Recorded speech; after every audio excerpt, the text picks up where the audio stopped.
जय हिंद साथियों, स्वागत है आप सभी का आपके अपने official YouTube channel polity with Praveen पर। दोस्तों मैं हूं प्रवीण। दोस्तों पता है कि यूपी ट्रिपल एससी की परीक्षा जो है वो बहुप्रतीक्षित परीक्षा आपकी लेखपाल। तो लेखपाल का आवेदन पत्र जो है वो मांगा गया है रजिस्ट्रेशन 8085 पदों के लिए। अब बच्चा लोग जो है वो जितने भी विद्यार्थी हैं वो आवेदन तो करें, लेकिन मन में उनके कई सवाल चल रहे हैं। पहली चीज तो आयोग ने, यूपी ट्रिपल एससी ने कहीं पर भी ये क्लियर नहीं किया है कि आखिर वो कितने बच्चों को बुलाएगी। उसने सिर्फ एक लाइन दे दिया है, शॉर्ट लिस्ट किए जाएंगे। क्या किए जाएंगे? Short list. तो बच्चों के मन में सवाल यह रहा कि मैं एग्जाम, भाई आपके उसमें आयोग ने एक पेट की परीक्षा कराई। अब पेट की परीक्षा में किसी को बहुत अच्छे नंबर मिले, किसी के नंबर कम है, तो जो कम नंबर वाले बच्चे उनके मन में कहीं ना कहीं एक मनोवैज्ञानिक दबाव है कि मुझे परीक्षा देने को मिलेगा या नहीं मिलेगा।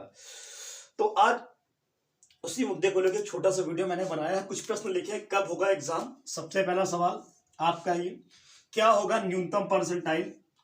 फॉर्म भरने में कई सारी समस्याएं हैं, सरकार बदलने पर क्या असर होगा, और आखिर तैयारी कैसे करें। ये 4-5 पॉइंट है मेरे, एक एक करके इन पे मैं बात करता हूं। सबसे पहले कब होगा एग्जाम। तो देखिए बेटा, आयोग देखिए एग्जाम जो एक्सपेक्टेड है बताते हैं, जो बता सकते हैं हम लोग, वो मार्च लास्ट बता सकते हैं, मार्च लास्ट एक्सपेक्टेड। ये कोई ऑफिशियल डेट नहीं है, एक्सपेक्टेड है। बाकी यहां से मैं खड़ा होकर आप कुछ भी बता दूंगा, कुछ भी आप मान लें, वो सही नहीं है। जो सही और सटीक लगेगा वो बताया जाएगा आपको। इसकी ये समझिए आप कि जब मार्च में अगर एग्जाम कराना होगा तो बहुत जल्दी आयोग क्या करेगा कि वो आपको, यानी जैसे ही आपके फॉर्म भरने की डेट कंप्लीट होगी तो शॉर्ट लिस्टेड नोटिस जो है वो आपकी आ जाएगी, और जैसे ही शॉर्ट लिस्टेड नोटिस आयोग जारी करता है उसी के साथ में आपकी एग्जाम डेट भी जारी होगी। यानी तैयारी आपको किस हिसाब से करना कि एग्जाम आपका मार्च लास्ट में हो सकता है, संभावित। ये कोई आधिकारिक घोषणा नहीं, मैं पहले क्लियर कर दे रहा हूं।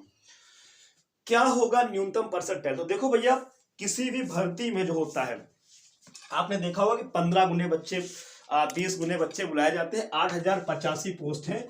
जब सरकार ने, जब ये कहीं पर नहीं बोला गया है कि, मतलब उसने बोला कि हम शॉर्ट लिस्ट करेंगे और कोई लिस्ट नहीं बताई है, लेकिन अगर आपने उसके नोटिफिकेशन को ध्यान से पढ़ा होगा तो उस नोटिफिकेशन में लाइन लिखी हुई है।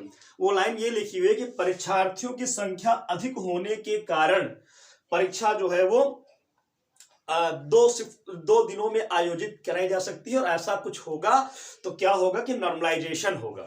एक लाइन आप पढ़िएगा आप लोग, उसमें साफ साफ क्लियर लिखा हुआ है। तो अनुमानतः जो है वो अधिकतम छात्रों को ट्रिपल एससी जो है वो परीक्षा में बैठने का मौका देगा। तो अगर आपका पेट में नंबर कम है तो अभी भी आपको कतई परेशान होने की आवश्यकता नहीं है। आप अपनी तैयारी को जारी रखिए। हो सकता है अब जो है ये ट्रिपल एससी ये 15 गुना से 20 गुने बच्चे बुला ले या 30 गुने बच्चे बुला ले, आपको मौका मिल सकता है। पहली चीज, ठीक। फॉर्म भरने में समस्याएं, तो फॉर्म भरने में कई लोग में अंडर प्रोसेस लिख कर आ रहा है, कुछ लोग कैटेगरी में कंफ्यूज है ना। तो बेटा इसका सबसे अच्छा उदाहरण ये है कि आप चुपचाप यूपी ट्रिपल एससी का जो नोटिफिकेशन है उस नोटिफिकेशन को एक बार विस्तार से पढ़ लें आप। हाँ, जो टेक्निकल समस्या है वो कई लोग फेस कर रहे हैं कि उनका जो फॉर्म है वो अंडर प्रोसेस जा रहा है, उस पर अंडर प्रोसेस लिख कर आ रहा है। तो वो जो अंडर प्रोसेस लिख कर आता है वो समय के साथ में अपने आप वेरीफाई हो जाता है फॉर्म, उसके लिए आप परेशान नहीं होंगे। एक बहुत बड़ा मुद्दा है ये कि सरकार बदलने पर क्या होगा। अगर सरकार बदल जाता है तो इस परीक्षा का क्या होगा। देखिए 2 चीजें हैं भाई, सरकार बदलने की 2 कंडीशन 2022 2 ही चीजें होंगी। या तो सत्ताधारी पार्टी जो वर्तमान में है ये वापसी करेगी, और या तो नई सरकार बनेगी। अब इन दोनों कंडीशन का इस परीक्षा पे असर क्या होगा। अगर सत्ताधारी पार्टी जो वर्तमान में सरकार है यही वापसी करती है तो सब कुछ एज इट इज चलेगा जैसे चल रहा है आपका, यानी परीक्षा आपकी संपन्न होगी। लेकिन अगर नई सरकार आती है तो क्या होगा कि हो सकता है कि ये बहुत बड़ा बदलाव कर दे, ये बोल दे कि पेट परीक्षा समाप्त, सभी, हो सकता है नया नोटिफिकेशन जारी हो जाए, नया नोटिफिकेशन लेखपाल परीक्षा के लिए जारी हो जाए या कोई और अन्य नवीन घोषणा कर सकते हैं, लेकिन ये कंडीशनल है। तो आपको इस कंडीशन को अभी ध्यान में नहीं रखना है, आपको तैयारी कर ले रहना है। आप में आता है कैसे करें तैयारी, आखिर तैयारी हमें कैसे करनी है, तैयारी हमें कैसे करनी। तो भैया देखिए, प्रकृति बार बार मौका नहीं देती है। बहुत इंतजार करने के बाद में आपको क्या है कि इस एग्जाम में बैठने का मौका ईश्वर ने दिया है। देखिए, कुछ बच्चे यहाँ पर इस बार फ्रेशर होंगे, फ्रेशर। कुछ बच्चे होंगे जो इस एग्जाम को दोबारा दे रहे होंगे, पहले हो सकता है वो क्वालिफाई रहे हो या इस एग्जाम में उन्होंने पार्टिसिपेट किया हो। कुछ बच्चे होंगे जो ऑलरेडी किसी जॉब में होंगे और वो इस नौकरी को करना चाह रहे होंगे। अब आपका कंपटीशन तीनों लेवल पर है दोस्त, इन तीनों लेवल पे आपका कंपटीशन है। तो आपको तैयारी इन तीनों लेवल के हिसाब से करनी है। मैं हमेशा शुरुआत से बोलता हूं कि भैया आपको मैक्सिमम स्कोर की ओर बढ़ना है, मैक्सिमम स्कोर की ओर, मैक्सिमम, है ना।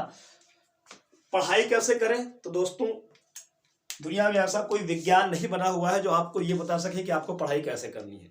कहानियां कोई कितने भी बताए, जो मेरा अपना मानना है, स्वयं का मानना है, आप स्वयं से स्वयं का आकलन आप खुद कर सकते हो, खुद आकलन करके ही तैयारी कर सकते हैं। हाँ, सलाह के रूप में आपको इतना बताया जा सकता है कि भैया जो अभी कंपटीशन का दौर है, गला काट प्रतियोगिता का दौर है, समझिए आप लोग इस समय आप अगर जरा भी चूके तो अगला व्यक्ति आपको पीछे करके आगे निकल जाने वाला है। तो कम से कम 4 से 5 घंटे की पढ़ाई इस समय ये परीक्षा मांग रही है। इस परीक्षा में मैंने बताया था कि हिंदी और ग्रामीण प्रवेश, यानी इंपॉर्टेंट तो सब कुछ है, लेकिन हिंदी और ग्रामीण प्रवेश ये 2 चीजें जो कवर कर लेगा बहुत कायदे से, है ना, बहुत अच्छे से, इतने अच्छे से कि यहां पर कहीं पर भी नंबर कटने की संभावना ना रहे। तो कहीं ना कहीं वो अपने को लोगों से कुछ प्रतिशत आगे कर है। इंपॉर्टेंट चारों सेक्शन, लेकिन क्योंकि ग्रामीण प्रवेश एक ऐसा भाग है जो बेहद आसान है, मैं बोल सकता हूं तो बेहद आसान है, और हिंदी आसान के साथ साथ लेंदी सब्जेक्ट है। अगर यहां जरा सा चूके, ऐसा नहीं कि इसमें कुछ टेक्निकल नहीं, यहां पर भी बहुत सी टेक्निकल बातें हैं, लेकिन इसको टेक्निकल बनाया जा रहा है। ये आपके आसपास आपके परिवेश की चीजें हैं जो वर्तमान में आप लगातार देखा करते हैं। तो भैया इन दोनों को बहुत ढंग से प्रिपेयर करिए, कम से कम 4 से 5 घंटे पढ़ाई करिए, ठीक है। और कब होगा एग्जाम मैंने बता दिया, न्यूनतम परसेंटाइल। इसके लिए भी आपको बहुत ज्यादा तनाव में आने की आवश्यकता नहीं है, अधिक से अधिक लोगों को आयोग मौका दे सकता है। जैसे ही कोई आधिकारिक सूचना मिलेगी आपको वीडियो के माध्यम से सूचित किया जाएगा दोस्तों। तब तक के लिए आप जबरदस्त तैयारी करते रहिए, पढ़ते रहिए। तो मिलते हैं आपसे अगले वीडियो में। अगर मेरी जानकारी आपको अच्छी लगी तो चैनल को सब्सक्राइब करिएगा, लाइक करिएगा, कमेंट करिएगा। मैं इस पर टेलीग्राम का लिंक दे दूंगा, आप टेलीग्राम ज्वाइन करिएगा तो मिलेगा।